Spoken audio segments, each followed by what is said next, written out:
Hello दोस्तों, स्वागत है आपका मेरे यूट्यूब चैनल परीक्षा प्लान में। तो कैसे हैं आप लोग? आई होप अच्छे होंगे। तो जैसा कि आप लोगों को पता है कि राजस्थान बोर्ड की मैं क्लास 6 की बुक पढ़ा रही हूँ। तो ये 6वां अध्याय है। आज 6वां अध्याय पढ़ेंगे। 5 अध्याय मैं कंप्लीट करवा चुकी हूँ, यानी कि इस बुक में कुल 10 चैप्टर हैं और 5 चैप्टर मैं कंप्लीट करवा चुकी हूँ। पहली वीडियो में मैंने 3 चैप्टर पढ़ाए थे और दूसरी वीडियो में मैंने 2 चैप्टर पढ़ाए थे। तो आपके 5 चैप्टर कंप्लीट हो चुके हैं। आज 6वां चैप्टर पढ़ेंगे, राजस्थान का भौतिक स्वरूप। तो चलिए आज के वीडियो को शुरू करते हैं। वीडियो देखने के बाद यदि आपको अच्छा लगे तो वीडियो को लाइक और शेयर कीजिएगा, और यदि आप चैनल पर नए हैं तो चैनल को सब्सक्राइब कर लीजिए। आपके रीट एग्जाम में समय कम बचा है, तो मैं इसलिए पढ़ा रही हूँ ये बुक, क्योंकि जो इम्पोर्टेंट टॉपिक हैं जिनसे प्रश्न पूछे जाते हैं वो सब टॉपिक आपको इन किताबों में मिलेंगे। तो चलिए आज के वीडियो को शुरू करते हैं। रीट एसएसटी के इम्पोर्टेंट क्वेश्चन की मैं प्रैक्टिस भी करवा रही हूँ। डेली रात को 9:30 बजे प्रैक्टिस वाली वीडियो आती है, तो आप लोग वो वीडियो भी देख सकते हैं। एसएसटी के प्रीवियस ईयर के सभी क्वेश्चन मैं सॉल्व करवा चुकी हूँ। 2011 वाले पेपर से मैंने शुरुआत की थी और 2022 तक जितने भी पेपर हुए हैं उन सभी के एसएसटी के क्वेश्चन मैं सॉल्व करवा चुकी हूँ। तो मैंने प्ले लिस्ट बना दी है रीट एसएसटी की, जिसमें प्रीवियस ईयर के क्वेश्चन वाली वीडियो और प्रैक्टिस वाली वीडियो मैंने एक साथ ऐड कर दी हैं, ताकि आप लोगों को वीडियो ढूंढने में कोई भी परेशानी ना हो और आप सभी वीडियो एक साथ प्राप्त कर सकें। तो चलिए आज के वीडियो को शुरू करते हैं। तो इस लेसन में राजस्थान के भौतिक स्वरूप के बारे में जानेंगे। लिखा है, पिछले अध्याय में हमने राजस्थान के राजनीतिक एवं प्रशासनिक स्वरूप तथा अवस्थिति का अध्ययन किया। लेकिन क्या आप जानते हैं कि राजस्थान में भौतिक प्रदेश कितने हैं?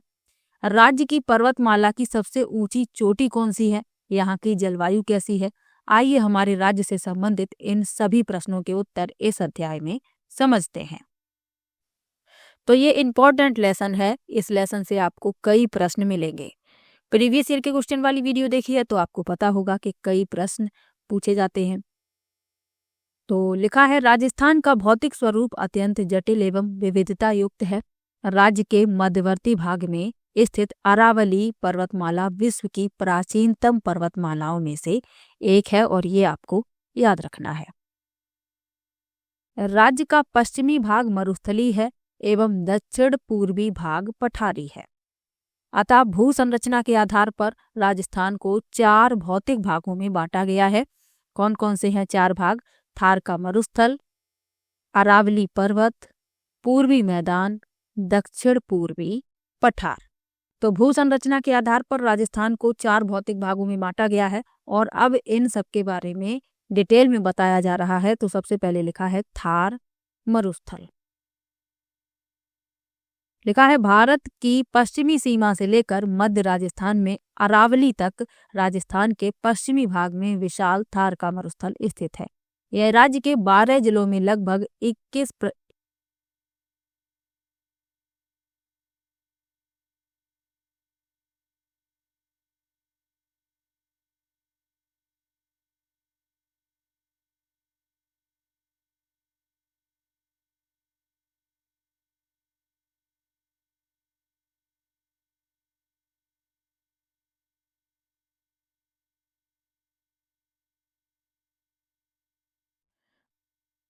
तो भू संरचना के आधार पर राजस्थान को 4 भौतिक भागों में बांटा गया है। अब इन सब के बारे में नीचे डिटेल में बताया जा रहा है। लिखा है,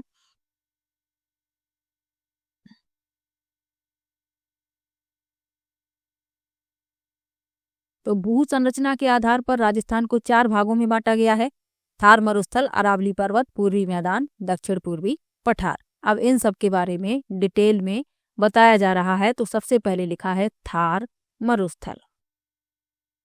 भारत की पश्चिमी सीमा से लेकर मध्य राजस्थान में अरावली तक राजस्थान के पश्चिमी भाग में विशाल थार का मरुस्थल स्थित है। यह राज्य के 12 जिलों में लगभग 61% भाग पर फैला हुआ है। तो ये जिलों की संख्या आपको याद रखनी है, राज्य के 12 जिलों में। आगे लिखा हुआ है, यहाँ राजस्थान की लगभग 40% जनसंख्या निवास करती है। यह मरुस्थल विश्व के अन्य मरुस्थलों की तुलना में अधिक जनघनत्व, पशु घनत्व, वर्षा, खनिज विविधता, वनस्पति, कृषि, सिंचाई के साधन, सर्वाधिक जैव विविधता आदि के कारण विश्व का सबसे धनी मरुस्थल कहलाता है। तो ये आपको याद रखना है। आगे लिखा है, बाड़मेर, जैसलमेर व बीकानेर में स्थित रेतीले मरुस्थलीय भाग को भारतीय महामरुस्थल कहा जाता है, यानी कि ग्रेट इंडियन डेजर्ट। इस क्षेत्र में रेतीली मिट्टी व रेत के टीले पाए जाते हैं। तो जो मरुस्थल बाड़मेर, जैसलमेर और बीकानेर में स्थित है, तो इसे क्या कहा जाता है? भारतीय महामरुस्थल। और इस क्षेत्र में रेतीली मिट्टी और रेत के टीले पाए जाते हैं। आगे लिखा है, ये आपको याद रखना है। आगे लिखा है, जो हवा के साथ अपना स्थान बदल देते हैं, इन्हें बालुका स्तूप एवं स्थानीय भाषा में धोरे कहा जाता है। थार के मरुस्थल को धरातली विशेषताओं के आधार पर मरुभूमि, घग्गर का मैदानी भाग, अर्ध मरुस्थलीय भाग, नागौर की उच्च भूमि तथा अंतः प्रवाही प्रदेशों में विभक्त किया गया है। तो ये आपको इतना ही याद रखना है जितना यहाँ पर लिखा हुआ है कि थार के मरुस्थल को धरातली विशेषताओं के आधार पर मरुभूमि, घग्गर का मैदानी भाग, अर्ध मरुस्थलीय भाग, नागौर की उच्च भूमि तथा अंतः प्रवाही देशों में विभक्त किया गया है। चलिए आगे बढ़ते हैं। तो ये थार के मरुस्थल में बता दिया गया यहाँ पर। अब अरावली पर्वत के बारे में बताया जा रहा है। लिखा है, राजस्थान के मध्य भाग में दक्षिण पश्चिम से उत्तर पूर्व दिशा में राज्य के लगभग 9% भाग पर अरावली पर्वतमाला विस्तृत है। यह विश्व के सबसे प्राचीन पर्वतों में से एक है, जो दक्षिण में गुजरात के खेड ब्रह्मा से उत्तर में दिल्ली के रायसीना तक 692 किलोमीटर में विस्तृत है। आगे लिखा हुआ है, अरावली पर्वतमाला राजस्थान को 2 भागों में विभाजित करती है, पूर्वी राजस्थान व पश्चिमी राजस्थान। अरावली पर्वतमाला राजस्थान का सबसे उच्च भूभाग है। तो अरावली पर्वत से कई प्रश्न पूछे जाते हैं, तो आपको याद रखना है कि ये जो अरावली पर्वतमाला है ये राजस्थान का सबसे उच्च भूभाग है और ये राजस्थान के मध्य भाग में दक्षिण पश्चिम से उत्तर पूर्व दिशा में राज्य के लगभग 9% भाग पर विस्तृत है। चलिए आगे बढ़ते हैं। लिखा है, इस पर्वतमाला में विभिन्न प्रकार के खनिज संसाधन प्राप्त होते हैं। अरावली पर्वतमाला मरुस्थल के पूर्व की ओर प्रसार को रोकती है। इस पर्वतमाला में अधिकांश नदियों के उद्गम स्थल हैं। इस क्षेत्र में विभिन्न प्रकार की वनस्पति, वन्य जीव एवं जड़ी बूटियां पाई जाती हैं। अरावली पर्वतमाला मानसून को रोककर पूर्वी एवं दक्षिणी राजस्थान में वर्षा करती है। इन्हीं कारणों से अरावली को राजस्थान की जीवन रेखा कहते हैं। अब यदि प्रश्न पूछ लिया जाए कि राजस्थान की जीवन रेखा किसे कहते हैं, तो अरावली को। ये आपको याद रखना है।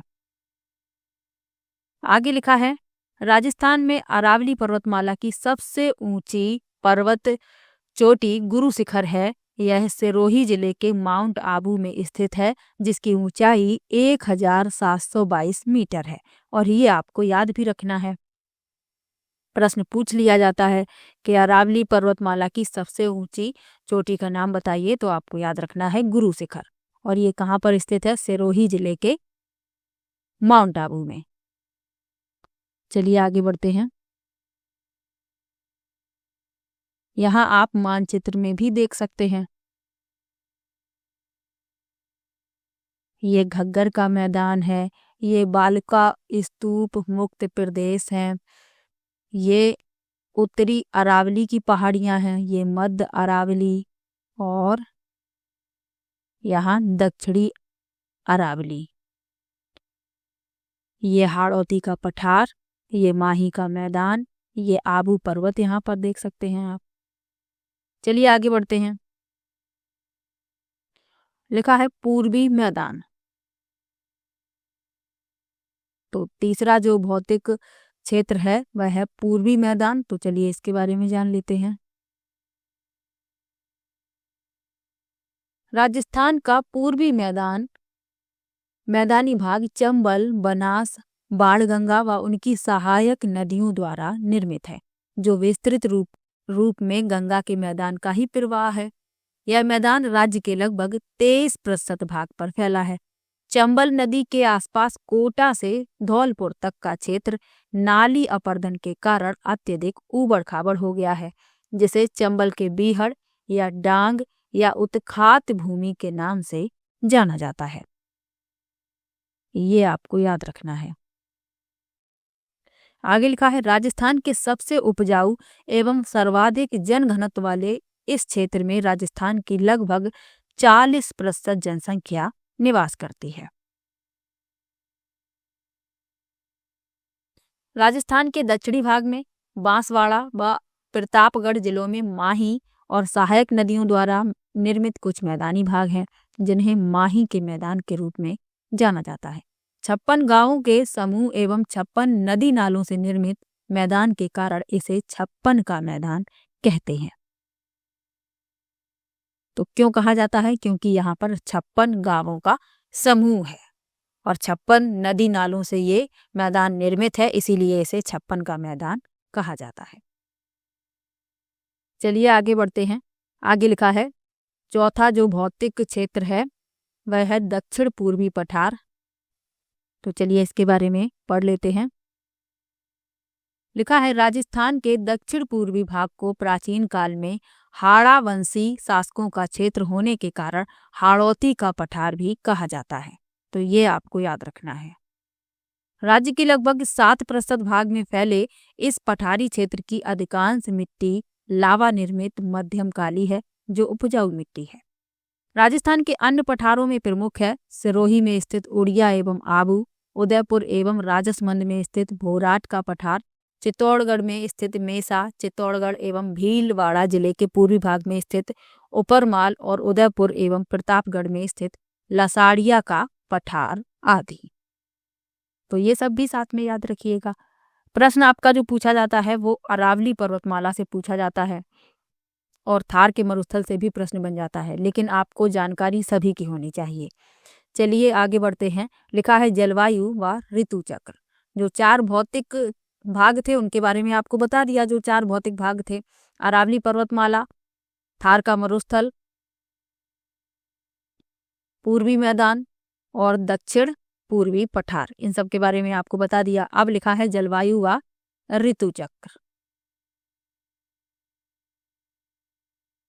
लिखा है, राजस्थान की जलवायु पर मानसून का स्पष्ट प्रभाव है। प्रदेश की अक्षांशीय स्थिति और भारतीय उपमहाद्वीप में उत्तर पश्चिमी स्थिति, समुद्र से दूरी, अरावली पर्वत की स्थिति और प्रदेश के विस्तार के कारण राजस्थान देश का एकमात्र प्रदेश है जहां 5 प्रकार की जलवायु परिस्थितियां उपलब्ध हैं। तो ये आपको याद रखना है।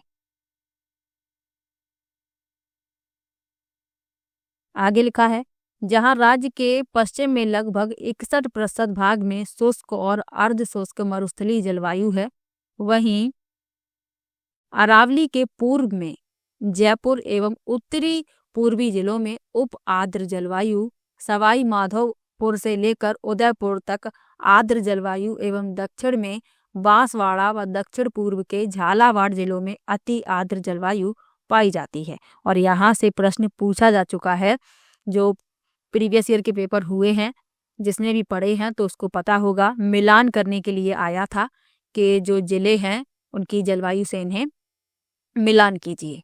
तो ये प्रश्न पूछा जा चुका है, तो आपको ये याद रखना है। आगे लिखा है, जहां औसत वार्षिक वर्षा लगभग 100 सेंटीमीटर है। जलवायु की औसत अवस्थाओं के आधार पर यह कहा जा सकता है कि राजस्थान भारत के अन्य प्रदेशों की तुलना में अधिक शुष्क है।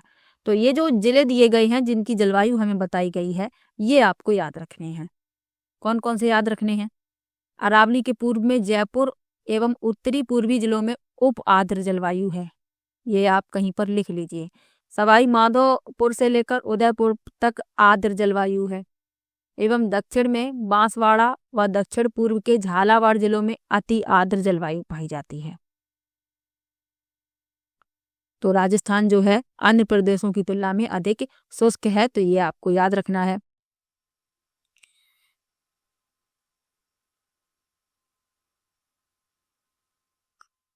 यहाँ पर इस मानचित्र में औसत वार्षिक वर्षा दिखाई जा रही है। आगे लिखा भी है इसके बारे में। लिखा है, जैसा कि आप जानते हैं कि राजस्थान में मुख्यतः 3 ऋतुएं पाई जाती हैं। ग्रीष्म ऋतु मार्च से जून, वर्षा ऋतु जुलाई से सितंबर और शीत ऋतु अक्टूबर से फरवरी। तो अब नीचे ऋतुओं के बारे में डिटेल में बताया जा रहा है। सबसे पहले लिखा है ग्रीष्म ऋतु। लिखा है, इस ऋतु में तापमान विभिन्न क्षेत्रों में सामान्यतः 30 से 40 डिग्री सेंटीग्रेड से अधिक रहता है। पश्चिमी राजस्थान में विशेषकर जैसलमेर, बाड़मेर, बीकानेर, जोधपुर, श्रीगंगानगर, चुरू आदि जिलों के तापमान में 40 से 45 डिग्री सेंटीग्रेड तक हो जाता है। थार मरुस्थल रेतीला होने के कारण भारत के अत्यधिक गर्म प्रदेशों में से एक है, तो ये आपको याद रखना है। रेत जल्दी गर्म होती है व जल्दी ठंडी होती है, अतः मरुस्थल में इस ऋतु में दिन का तापमान बहुत बढ़ जाता है और रात में कम हो जाता है, जिससे दैनिक एवं वार्षिक तापांतर भी अधिक रहता है। ऊंचाई के कारण माउंट आबू इस ऋतु में राजस्थान का सबसे ठंडा स्थान रहता है, क्योंकि ये ऊंचाई पर स्थित है और ऊंचाई पर तापमान कम हो जाता है, इसीलिए माउंट आबू जो है राजस्थान का सबसे ठंडा स्थान रहता है ग्रीष्म ऋतु में। तो ये आपको याद रखना है। चलिए आगे बढ़ते हैं। यहाँ पर एक इम्पोर्टेंट फैक्ट लिखा हुआ है। क्या लिखा है? राजस्थान में ग्रीष्म ऋतु में चलने वाली अत्यधिक गर्म धूल भरी हवाओं को लू कहा जाता है। कभी कभी इनकी गति 100 किलोमीटर प्रति घंटे से भी अधिक हो जाती है। चलिए आगे बढ़ते हैं। अब लिखा है वर्षा ऋतु के बारे में। तो लिखा है, राजस्थान की 90 से 95% तक वर्षा इस ऋतु में होती है, जो मानसूनी हवाओं से जुलाई से सितंबर के मध्य होती है। यहाँ अरब सागर और बंगाल की खाड़ी दोनों शाखाओं के मानसून से वर्षा होती है। बंगाल की खाड़ी के मानसून से राजस्थान में अधिक वर्षा होती है, जो अधिकांशतः पूर्वी राजस्थान में होती है, और अरब सागर के मानसून से अधिकांश वर्षा दक्षिणी राजस्थान में होती है। तो ये दोनों ही बातें आपको याद रखनी है कि जो राजस्थान का पूर्वी भाग है इसमें बंगाल की खाड़ी के मानसून से वर्षा होती है, और जो दक्षिणी राजस्थान है इसमें अरब सागर के मानसून से अधिकांश वर्षा होती है। आगे लिखा है, सर्वाधिक वर्षा झालावाड़ जिले में होती है, लगभग 100 सेंटीमीटर, जिसे राजस्थान का सबसे आर्द्र जिला माना जाता है। तो ये आपको याद रखना है। प्रश्न यदि पूछ लिया जाए कि राजस्थान का सबसे आर्द्र जिला कौन सा है, तो झालावाड़ है। चलिए आगे बढ़ते हैं। सबसे कम वर्षा जैसलमेर जिले में होती है, लगभग 10 सेंटीमीटर। सबसे अधिक वर्षा प्राप्त करने वाला स्थान माउंट आबू है, जहां औसत 150 सेंटीमीटर वर्षा होती है। राजस्थान के दक्षिणी पूर्वी भाग से उत्तरी पश्चिमी भाग की ओर वर्षा लगातार कम हो जाती है। अरावली के पूर्व में 50 सेंटीमीटर से अधिक और पश्चिम में 50 सेंटीमीटर से कम वर्षा होती है।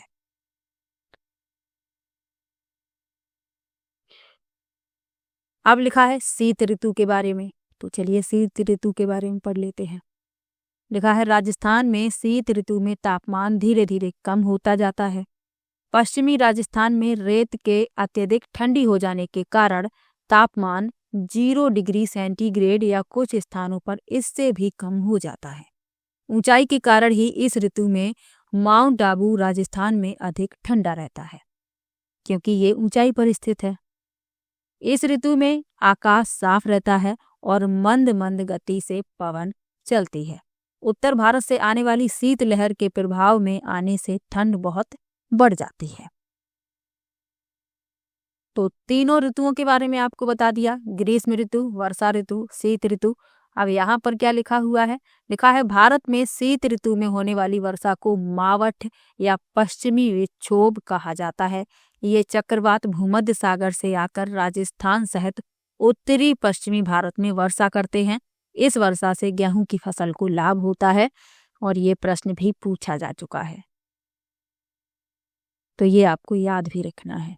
चलिए आगे बढ़ते हैं। यहाँ से जो प्रश्न पूछा गया था वह थोड़ा घुमा फिरा कर पूछा गया था, तो आपको याद रखना है। चलिए आगे बढ़ते हैं। लिखा है अकाल और मरुस्थलीकरण।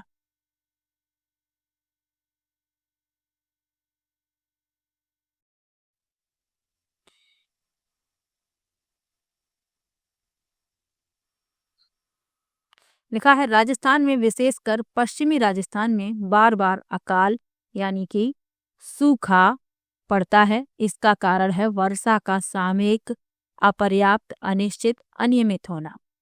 इसके कारण पशु पक्षियों के लिए चारा, पानी, मनुष्यों के लिए अनाज व पेयजल की कमी की स्थिति हो जाती है, जिसे अकाल कहा जाता है।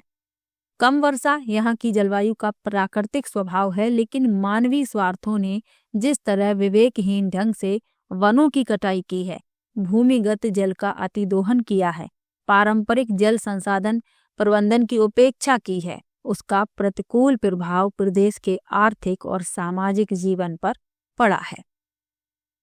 आगे लिखा है भौतिक दशाओं एवं मानवीय कार्यों द्वारा जब उपजाऊ भूमि बंजर व रेतीली मिट्टी में परिवर्तित हो जाती है तो उस क्रिया को मरुस्थलीकरण कहते हैं। राजस्थान के पश्चिमी भाग में लगातार मरुस्थल का विस्तार हो रहा है, फिर भी वृक्षारोपण द्वारा इसे कम करने के प्रयास किए जा रहे हैं। तो अकाल और मरुस्थलीकरण के बारे में बताया जा रहा है कि किस तरीके से मरुस्थलीकरण जो है बढ़ रहा है और इसका विस्तार कम हो, इसके लिए वृक्षारोपण भी किया जा रहा है और इसे कम करने के प्रयास भी किए जा रहे हैं। तो लेसन जो है यहीं पर समाप्त होता है। शब्दावली दी गई है, क्या दी गई है? बंजर क्या होता है? अनुपजाऊ। बीहड़ यानी उत्खात भूमि, तो नदी जल के कटाव से बनी ऊबड़ खाबड़ भूमि। समवर्षा रेखा क्या है? तो मानचित्र पर समान वर्षा वाले स्थानों को जोड़ने वाली काल्पनिक रेखाएं। मानसूनी हवाएं क्या होती हैं? ऋतु के अनुसार अपनी दिशा बदलने वाली हवाएं। और अपर्दन क्या है? जल या पवन द्वारा मृदा का कटाव होना, तो ये कहलाता है अपर्दन। तो वृक्षों की संख्या कम होने से मृदा का अपर्दन हो जाता है, तो इसीलिए अधिक से अधिक संख्या में वृक्ष लगाए जाने चाहिए। 2 बहुविकल्पी प्रश्न दिए गए हैं। पूछा गया है निम्नलिखित में से कौन सा भौतिक प्रदेश राजस्थान में स्थित नहीं है? तो हिमालय पर्वत राजस्थान में स्थित नहीं है, तो यही इस प्रश्न का उत्तर हो जाएगा। दूसरे में पूछा गया है अरावली पर्वतमाला की सबसे ऊंची पर्वत चोटी कौन सी है? तो गुरु शिखर है, इसमें पहला वाला उत्तर हो जाएगा। चलिए अगले लेसन पर चलते हैं। अगला लेसन है अध्याय 7 जल संसाधन एवं संरक्षण।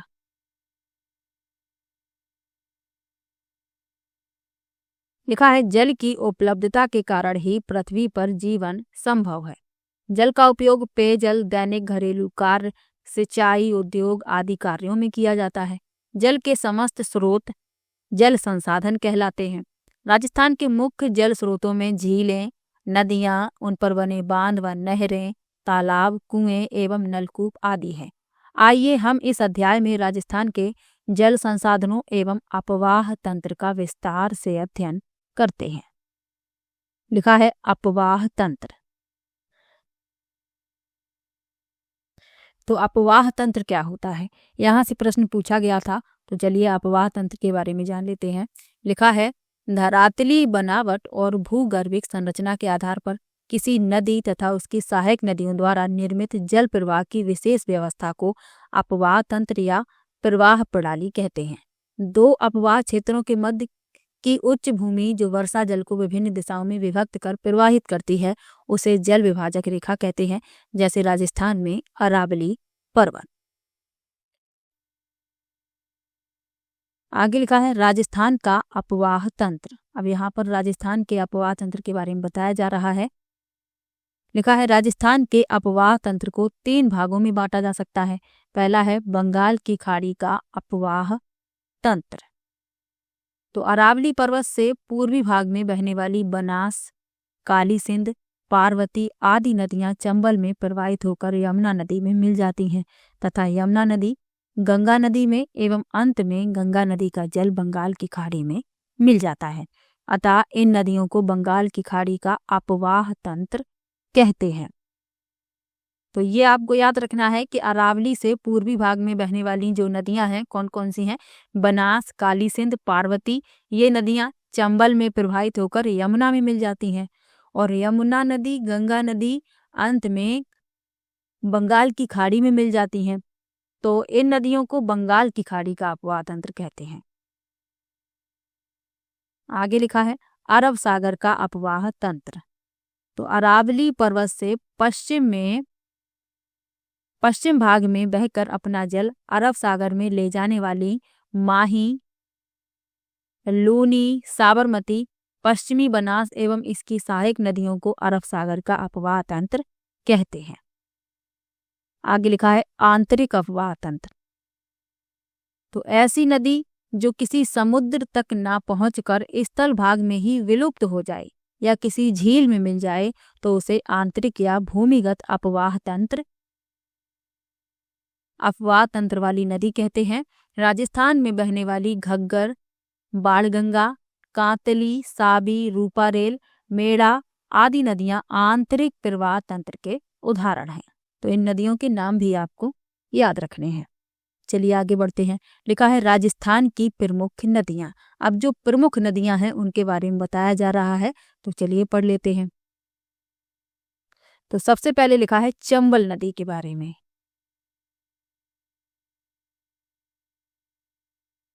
लिखा है इस नदी का उद्गम स्थल मध्य प्रदेश में विंध्याचल पर्वत है। यह राजस्थान की सबसे लंबी व एकमात्र वर्ष भर बहने वाली नदी है। राजस्थान में यह नदी चित्तौड़गढ़ जिले में भैंसरोडगढ़ से प्रवेश कर कोटा, बूंदी, सवाई माधोपुर, करौली एवं धौलपुर जिलों में बहने के बाद उत्तर प्रदेश में यमुना नदी में मिल जाती है। इसकी प्रमुख सहायक नदियां बनास, बेड़च, कोठारी, काली सिंध, पार्वती आदि हैं। राजस्थान का औद्योगिक नगर कोटा इस नदी के किनारे स्थित है और आपको याद भी रखना है कि कोटा जो है किस नदी के किनारे स्थित है, चंबल नदी के किनारे। आगे लिखा है बनास नदी के बारे में। लिखा है बनास नदी राजसमंद जिले में खमनोर की पहाड़ियों से जन्म लेती है।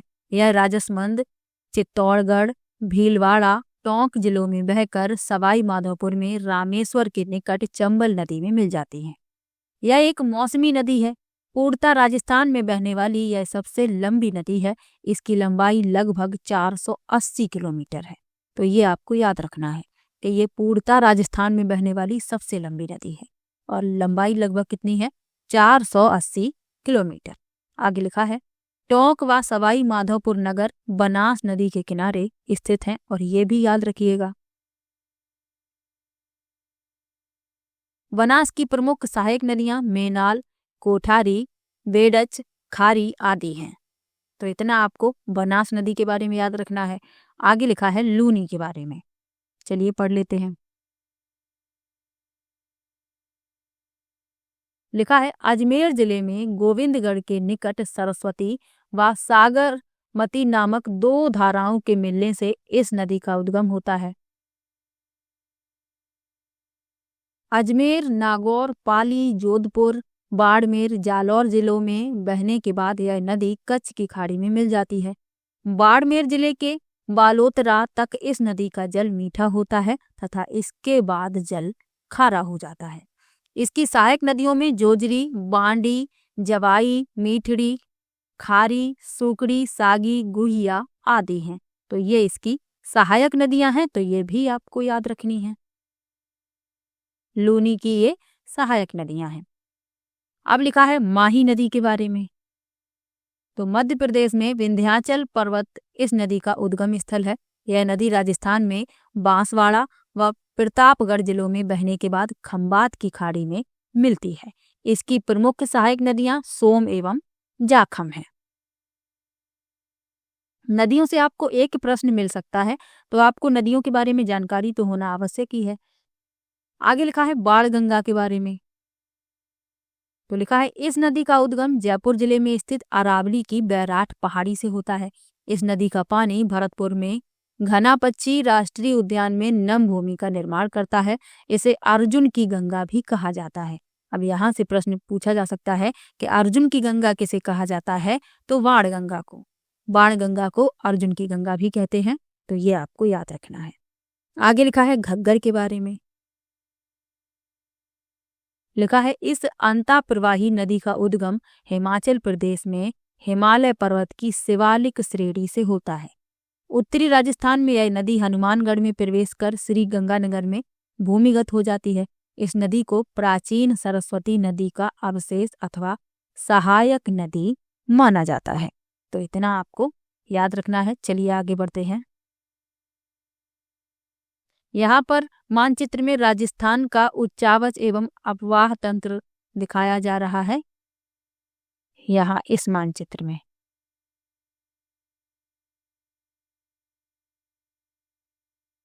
आगे बढ़ते हैं। नदियों के बारे में तो आपको बता ही दिया है। अब लिखा है राजस्थान की प्रमुख नदी घाटी परियोजना। तो मिलान करने के लिए आ जाता है। यहाँ से जो प्रश्न बनेगा वो मिलान करने के लिए बन सकता है, क्योंकि पहले इस तरीके का प्रश्न पूछा जा चुका है। तो लिखा है नदियों पर बांध बनाने से जल विद्युत उत्पादन, सिंचाई, पेयजल, वृक्षारोपण, भूमिगत जल स्तर में वृद्धि, बाढ़ नियंत्रण, मृदा अपरदन और पर्यटन आदि कई प्रकार के उद्देश्य पूरे होते हैं। इन्हीं कारणों से इन्हें बहुउद्देशीय परियोजनाएं भी कहा जाता है। भारत के प्रथम प्रधानमंत्री पंडित जवाहरलाल नेहरू ने इन नदी घाटी परियोजनाओं के महत्व को देखते हुए इन्हें आधुनिक भारत के मंदिर कहा है। तो ये आपको याद रखना है। आगे लिखा है राजस्थान में चंबल परियोजना, माही बजाज सागर परियोजना, बीसलपुर परियोजना एवं सरदार सरोवर परियोजना प्रमुख नदी घाटी परियोजनाएं हैं। तो अब इन सब के बारे में डिटेल में बताया जाएगा आगे। तो सबसे पहले लिखा है चंबल परियोजना के बारे में।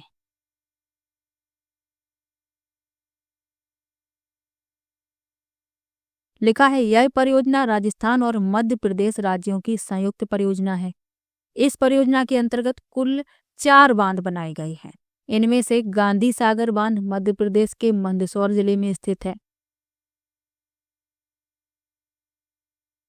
राजस्थान में चित्तौड़गढ़ जिले में राणा प्रताप सागर बांध एवं कोटा जिले में जवाहर सागर व कोटा बैराज बांध है। इस परियोजना से दोनों राज्यों को जल विद्युत एवं सिंचाई की सुविधाएं मिलती हैं। तो जो चंबल परियोजना है यह राजस्थान और मध्य प्रदेश की संयुक्त परियोजना है। ये आपको याद रखना है। चलिए आगे बढ़ते हैं। यहाँ पर आप चित्र में देख भी सकते हैं, ये राणा प्रताप सागर बांध यहाँ पर दिखाया जा रहा है। ये माही बजाज सागर बांध। आगे लिखा है माही बजाज सागर परियोजना। तो लिखा है बांसवाड़ा में माही नदी पर यह परियोजना स्थित है। यह राजस्थान और गुजरात राज्य की सम्मिलित परियोजना है। तो जो माही बजाज सागर परियोजना है यह राजस्थान और गुजरात की सम्मिलित परियोजना है। ये आपको याद रखना है। इससे दोनों राज्यों में सिंचाई, जल विद्युत और पेयजल की सुविधाएं उपलब्ध हो रही हैं। आगे बढ़ते हैं। लिखा है बीसलपुर परियोजना। तो राजस्थान के टोंक जिले के टोडा राय सिंह नगर के पास बीसलपुर गांव में बनास नदी पर सिंचाई और पेयजल के उद्देश्य से इस परियोजना का निर्माण किया गया है। इस परियोजना से राज्य के जयपुर, अजमेर, टोंक सहित कई अन्य क्षेत्रों को पेयजल आपूर्ति की जाती है। आगे लिखा है सरदार सरोवर परियोजना के बारे में।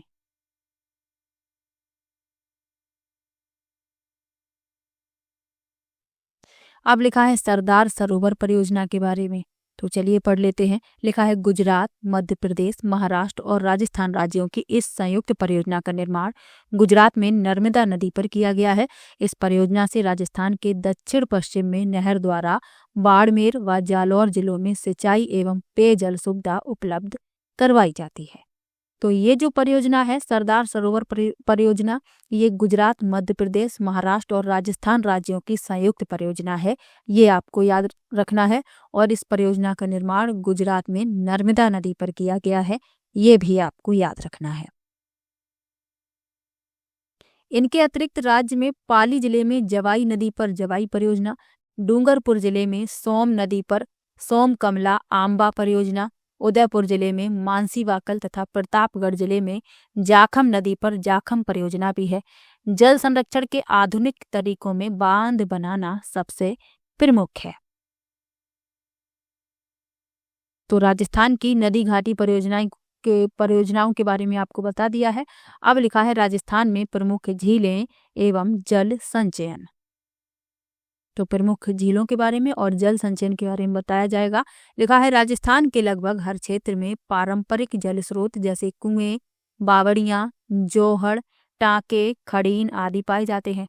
तत्कालीन राजा महाराजाओं ने जल संचयन और जल संरक्षण के लिए कई उपाय किए, जिसके उदाहरण वर्तमान में भी कई जिलों में देखे जा सकते हैं। आगे लिखा है उदयपुर में 14वीं सदी से 19वीं सदी तक जल संरक्षण हेतु अनेक कार्यों द्वारा ऐतिहासिक जल प्रबंधन प्रणाली का विकास किया गया एवं यहाँ के राणाओं ने पिछोला, उदय सागर, फतेह सागर, गोवर्धन सागर, रंग सागर, स्वरूप सागर, जना सागर आदि झीलों का समय समय पर निर्माण करवाया एवं नहरें बनाकर आपस में जोड़ दिया गया। इससे वर्षा ऋतु में जल एक के बाद एक दूसरी झील में स्थानांतरित हो जाता है। इन सभी झीलों के कारण ही उदयपुर को झीलों का नगर कहा जाता है। प्रश्न पूछा जाता है कि झीलों का नगर, राजस्थान में झीलों का नगर किसे कहा जाता है? तो उदयपुर को कहा जाता है। ये आपको याद रखना है। चलिए आगे बढ़ते हैं। जयसमंद झील का निर्माण मेवाड़ के राजा जय सिंह जी ने सन 1687 से 1691 ईस्वी तक गोमती नदी पर करवाया।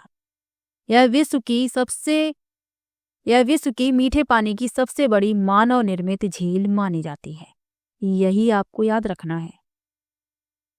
आगे लिखा है अजमेर में स्थित पुष्कर एक धार्मिक महत्व की प्राकृतिक झील है। अन्ना सागर भी अजमेर की एक प्रसिद्ध झील है। सिरोही के माउंट आबू में स्थित नक्की झील राज्य में सर्वाधिक ऊंचाई पर स्थित प्राकृतिक झील है। राजसमंद जिले में स्थित राजसमंद झील भी प्रसिद्ध है, जिसके उत्तरी भाग को नौ चौकी भी कहा जाता है। आगे लिखा है इसके अतिरिक्त जोधपुर में बालसमंद, कायलाना एवं उम्मेद सागर, जैसलमेर में गड़ीसर, डूंगरपुर में गेप सागर, बीकानेर में कोलायत, अलवर में सिलीसेड़ आदि कई अन्य झीलें भी राज्य में महत्वपूर्ण जल संसाधन हैं। आगे लिखा है राज्य में मीठे पानी की झीलों के अतिरिक्त जयपुर, अजमेर एवं नागौर के मध्य सांभर झील, बाड़मेर में पचपदरा, नागौर में डीडवाना, बीकानेर में लूड़ करड़सर, जैसलमेर में पोकरण, जोधपुर में फलौदी आदि खारे पानी की झीलें भी हैं। तो ये सभी खारे पानी की झीलें हैं। आगे लिखा है यहाँ पर ये जो मानचित्र है यहाँ दिखाया गया है मेवाड़ में राणाओं एवं महाराणाओं द्वारा उदयपुर में निर्मित झीलें, नदी संगम तथा झील संगम का मानचित्र है। ये जो मानचित्र है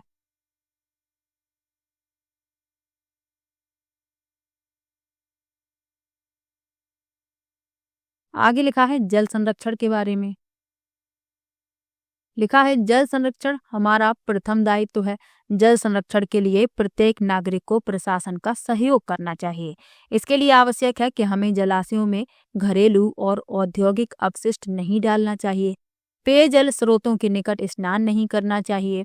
इसके साथ साथ जल संचयन, जनसंख्या नियंत्रण, सिंचाई की उन्नत विधियों के प्रयोग, वृक्षारोपण में वृद्धि, भूमिगत जल का विवेकपूर्ण उपयोग और जल का पुनः उपयोग आदि प्रयत्नों से जल का संरक्षण किया जाना अति आवश्यक है। अधिक वर्षा वाले क्षेत्रों से जल को नहरों के द्वारा कम वर्षा वाले क्षेत्रों में पहुंचाकर जनजीवन और उद्योगों के लिए अनुकूल परिस्थितियां सरकार द्वारा उपलब्ध करवाई जा रही हैं। आगे लिखा है वर्तमान में रूफ टॉप जल संचयन एवं वाटर हार्वेस्टिंग तकनीकें बहुत प्रचलित हैं। रूफ टॉप जल संचयन विधि में घर की छत पर गिरे वर्षा के जल को घर के नीचे बने कुएं में एकत्र किया जाता है। वाटर हार्वेस्टिंग तकनीक द्वारा वर्षा के व्यर्थ बहने वाले जल को भूमिगत किया जाता है। पश्चिमी राजस्थान में प्राचीन समय से ही यहाँ के निवासी टांका, खडीन, जोहड़ आदि का निर्माण कर वर्षा जल का संग्रहण एवं संरक्षण करते हैं। इन तकनीकों को वृहद स्तर पर अपनाने की आवश्यकता है। तो जल का संरक्षण करना हम सभी का दायित्व है, यही यहाँ पर बताया जा रहा है। तो ये लेसन जो है यहीं पर समाप्त होता है। आगे शब्दावली लिखी हुई है, शब्दावली पढ़ लेते हैं। लिखा है भूगर्भिक, भूमि के अंदर का। अपवाह क्या है? नदी जल का बहना। टांका क्या है? पश्चिमी राजस्थान में जल संरक्षण हेतु घर में बनाई गई कुएंनुमा संरचना। खड़ीन क्या है? पश्चिमी राजस्थान में कृषि के लिए जल संरक्षण हेतु बनाई गई संरचना। और जोहड़ क्या है? वर्षा जल रोककर भूमिगत जल स्तर को बढ़ाने हेतु बनाई गई संरचना। और संरक्षण किसे कहते हैं? सुरक्षित रखना और रख रखाव करना। तो लेसन यहीं पर होता है समाप्त। अगले लेसन में क्या बताया जा रहा है, चलिए देख लेते हैं। आजीविका के प्रमुख क्षेत्र। उसके बाद 9वें लेसन में क्या पढ़ना है? तो 9वें लेसन में पढ़ना है राजस्थान में आधारभूत सेवाएं। और 10वां जो लेसन है वह आखिरी है, इसमें लोक कला एवं संस्कृति के बारे में बताया जाएगा। लोक संस्कृति एवं कला के बारे में।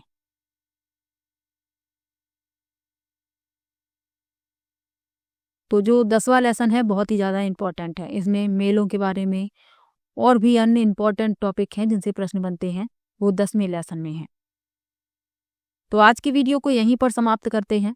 आपके 7 लेसन कंप्लीट हो गए हैं।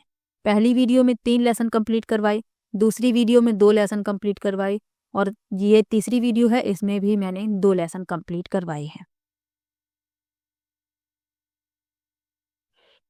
यानी कि कुल 7 लेसन आपके हो गए हैं कंप्लीट। 3 लेसन और बचे हैं। तो चलिए मिलते हैं नेक्स्ट वीडियो में। और आप लोग वीडियो को ज़्यादा से ज़्यादा शेयर कीजिएगा, और वीडियो कैसा लगा ये भी कमेंट बॉक्स में ज़रूर बताइएगा। तो चलिए मिलते हैं नेक्स्ट वीडियो में, तब तक के लिए बाय बाय।